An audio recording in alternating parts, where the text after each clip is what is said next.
സഞ്ചാരി ഞാൻ യേശുവിൽ ചാരി ഞാൻ പോകുന്നു കുരിശിന്റെ പാതയിൽ.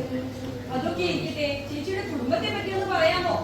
സോദരൈക്യമത്യം ഭൂവിൽ എത്ര വിചിത്രമഹോ, ശാശ്വതമായുള്ളൊരനുഗ്രഹം അവർ മേൽ വർഷിപ്പിച്ചിടും ദൈവം. വളരെ സുന്ദരമായ കുടുംബം. ചേച്ചി ഈ പള്ളിയിൽ ആദ്യമായിട്ടാണല്ലോ വരുന്നത്. ഞങ്ങളുടെ പള്ളിയൊക്കെ ഇഷ്ടമായോ? വർണ്ണിച്ചിടാൻ എനിക്കെന്റെ നാവ് പോരായേ. ഓ, അപ്പോൾ ചേച്ചിക്ക് ഇവിടെ ഒക്കെ ഒരുപാട് ഇഷ്ടമായല്ലേ? മുംബൈ സഭാംഗങ്ങളെ കണ്ടിട്ട് എന്തു തോന്നുന്നു?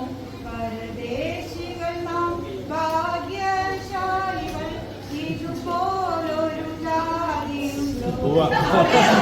കഷ്ടപ്പാടൊക്കെ ഞങ്ങൾക്കല്ലേ അറിയൂ. പല സാമ്പത്തിക പ്രതിസന്ധികളും നേരിടുന്ന കാലഘട്ടത്തിലാണ് നാം ജീവിക്കുന്നത്.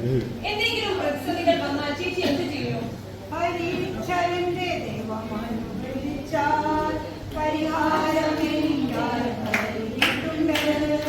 അതിനെ ചോദിക്കില്ല ഞാൻ, എന്റെ നന്മയ്ക്കായി എന്നറിയുന്നു ഞാൻ. ചേച്ചി നല്ല കുറച്ച് വിശ്വാസിയാണെന്ന് തോന്നുന്നു.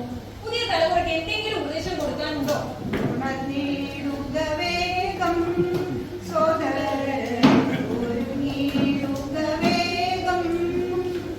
രക്ഷയും ശിരസ്ത്രത്തെയും ആത്മാവിൻ വളതിനെയും വിശ്വാസമാം പരിചയം പോരിനായുധങ്ങളാൽ ഉണർന്നിടുക വേഗം.